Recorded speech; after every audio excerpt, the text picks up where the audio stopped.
The Nikon Z7, Nikon's $3,400 45 megapixel full frame mirrorless camera. It's historic. It is their first full frame mirrorless camera. If you want to pick one of these up, you can use these links here. This also shows you the price differences. And hey, if you want to actually just win an X-T3 or a Canon EOS R or the new iPhone, go to freesdp.com.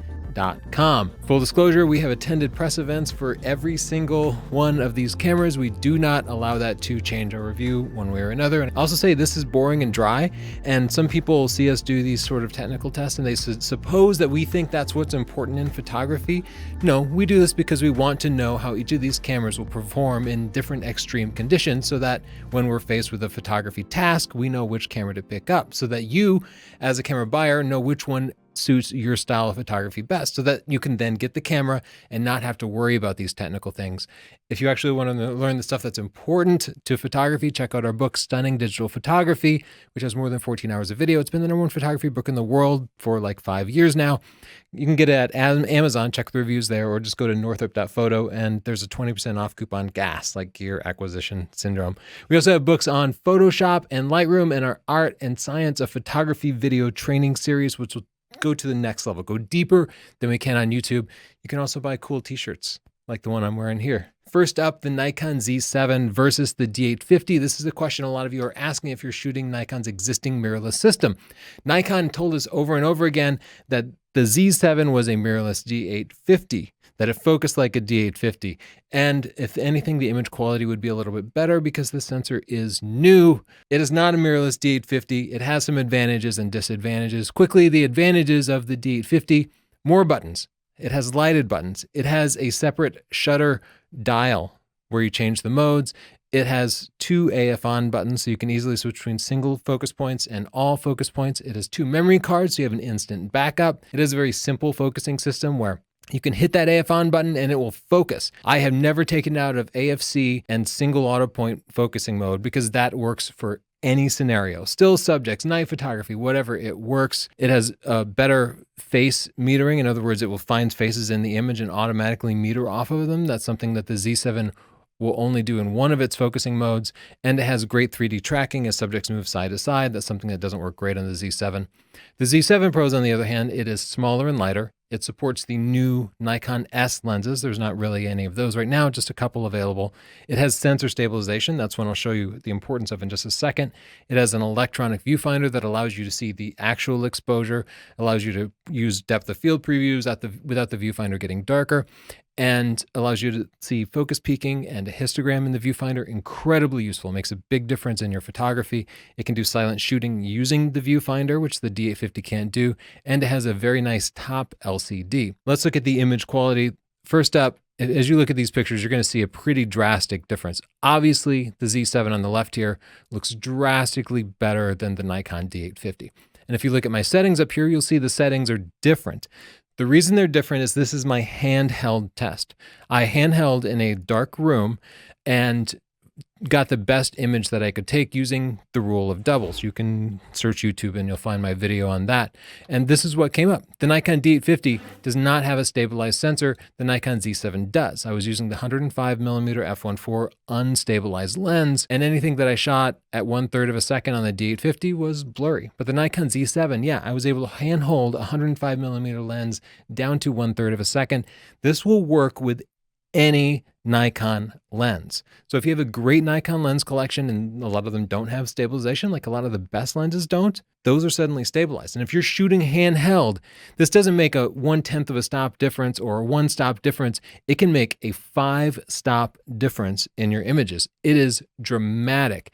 And that alone is going to be a reason for a lot of people to upgrade. The rest of the images that you'll see are taken on a tripod under very careful conditions. And some of you actually shoot like that, but I know most of you shoot a little more realistically, a little more real world where you're just hand holding things. First, let's talk about dynamic range. This is a Z7 image. If I raise the exposure here 5 stops and we peek in the corner here, so we're talking about a black subject in deep shadows we can see banding. This is caused by the phase detect autofocus system. Phase detect sensors are built into the sensor in little rows like that. You will not see that on the D850. This is kind of a big deal to some people. I know you're saying, oh, if you have to raise your exposure by 5 stops, you're not a real photographer, but that's not an understanding of what actually happens in high contrast situations. If you're a landscape photographer and you're shooting into the sun, it is very common to need to raise the exposure by 5 stops and at least part of the scene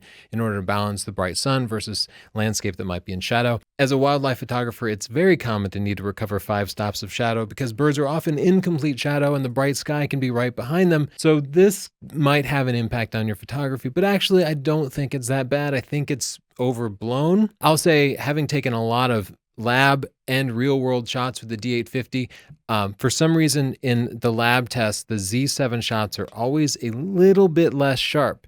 If you check out the DP Review's own studio shots, the Z7 shots are less sharp. And I can't exactly explain that. This happened to us consistently too, and we talked to Nikon about it, and I talked to Rishi at DP Review about it. It just seems to be a little bit less sharp and we can't do anything about it. But in the real world, when I went out and actually shot with it, sometimes the Z7 would be less sharp. Sometimes the D850 would be a little bit less sharp.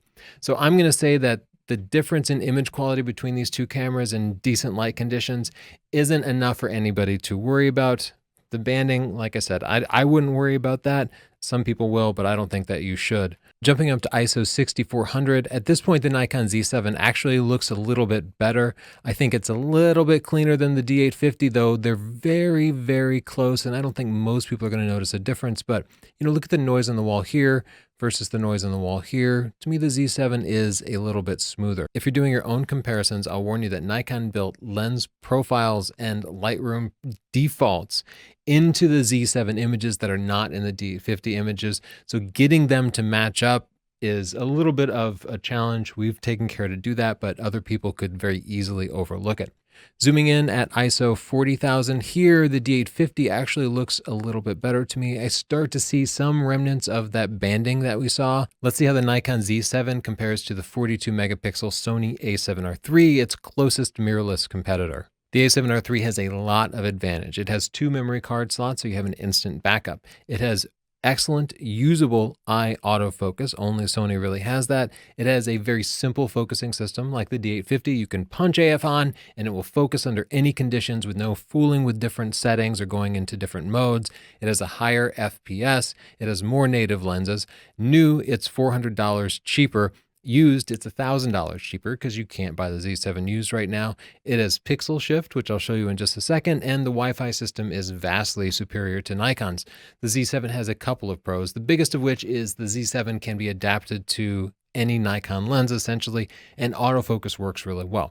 Technically, you can get Nikon adapters for the Sony, but they work awfully. And yes, we've tested them. We didn't even want to review them. They worked so bad that we cannot recommend you try to put Nikon lenses on your Sony cameras. In other words, if you want to use your Nikon lenses on a mirrorless camera, you get the Z7. I cannot recommend anybody try to do that with your Sony. If you want to use a Sony, sell your lenses and get Sony lenses.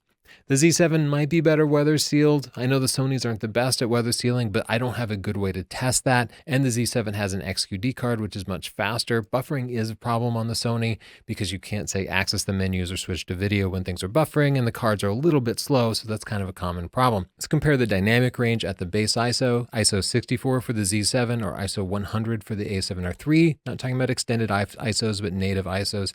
On the Z7, you see that banding, but on the a7R III, you actually see a lot of crazy noise and color, sort of blotchy greens and magentas. And to my eye, I prefer the look of the Z7 banding or not. You can see that blotching is kind of prominent throughout the whole frame in deeply recovered shadows. Let's compare high ISO image quality at ISO 40,000. To me, the a7R III looks quite a bit better. The noise is a little bit less, and it seems to have a little bit better detail. So with a single image, the Z7 wins for base ISO dynamic range, and the a7R III wins for high ISO, but the differences are really slight, and it's not going to make as much of a difference as, say, your choice of lenses. Now let's talk about pixel shift. With pixel shift, the Sony takes 4 consecutive frames, moving the sensor exactly 1 pixel between each frame. It then stacks those frames in software. I use Sony Pixel Shift to DNG, a currently free tool that does that automatically. It kind of drastically improves image quality. Let's take a look. Again, this is at the base ISO, giving the Nikon a bit of an advantage.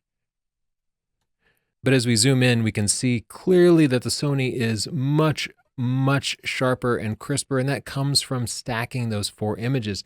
You can see just how much detail in the binding of this book appears. This is zoomed in 8:1, by the way. Look at these graphic images. They're so much clearer on the A7R III now. Pixel Shift makes a huge difference in detail, but it also dramatically improves noise and dynamic range. As we zoom into the same spot, you can see now the A7R III looks crisper and cleaner with no banding. Pixel Shift requires a tripod. It can handle some amount of movement in the frame if you're willing to go in and bring the separate images in as layers to manually eliminate that kind of movement. If you're an image perfectionist, Pixel Shift is an incredibly powerful tool. Visit this link for a free video on super resolution, which can help you replicate some of those effects in other cameras that don't have Pixel Shift. Now let's compare the Nikon Z7 to the Canon EOS R, Canon's new mirrorless camera. First, let me say this is kind of an unfair question because the EOS R is $1,100 cheaper. I wouldn't normally compare these two cameras, but they were both released about the same time, and a lot of people are curious about it. The EOS R uses SD cards, which are cheaper. The EOS R, to my eye, looks much nicer. It is generally better focusing than the Z7. It has some kind of IAF, though only sort of, and it has a flippy screen. So if you take selfies or you vlog, you might like that. The Z7 has many advantages. It has a proper thumbstick. It has a better AF on button that's in a better place. The power switch is under the index finger, so you don't have to use 2 hands to turn the camera on and off. It has sensor stabilization, which the EOS R lacks. I showed you that earlier, but it's very, very important. The Z7 uses XQD cards that allow the buffer to clear faster, and the Z7 supports USB charging without a $200 adapter. Now let's look at the image quality comparing the Z7 to the EOS R. Zooming in 4:1, we can see they look actually pretty similar. Note that the images are a little bit different size because the Z7 is 45 megapixels while the EOS R is only 30 megapixels. But we don't really see a lot of that detail when using their standard kit lenses. On the Nikon, that's a 24-70 f4, and on the Canon, it's the 24-105 f4.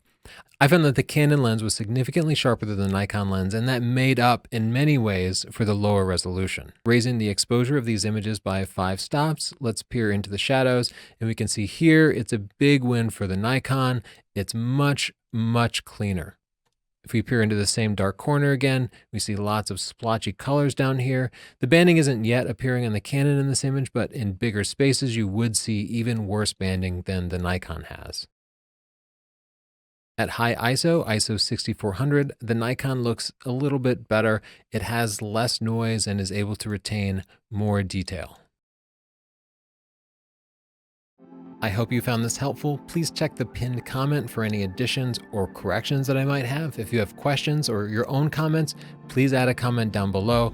If you want to pre-order one of these are our affiliate links and the relative prices. And of course, you can just win a free camera at freesdp.com. Yes, we've given away a camera before. It's for real. And if you want to get some cool stuff, a cool t-shirt like this, or actually learn photography, head to northrop.photo, our store. Use the 20% off coupon GAS, or just search for Tony Northrop on Amazon. Don't forget to subscribe to see our full reviews and give me a like, please. Thank you.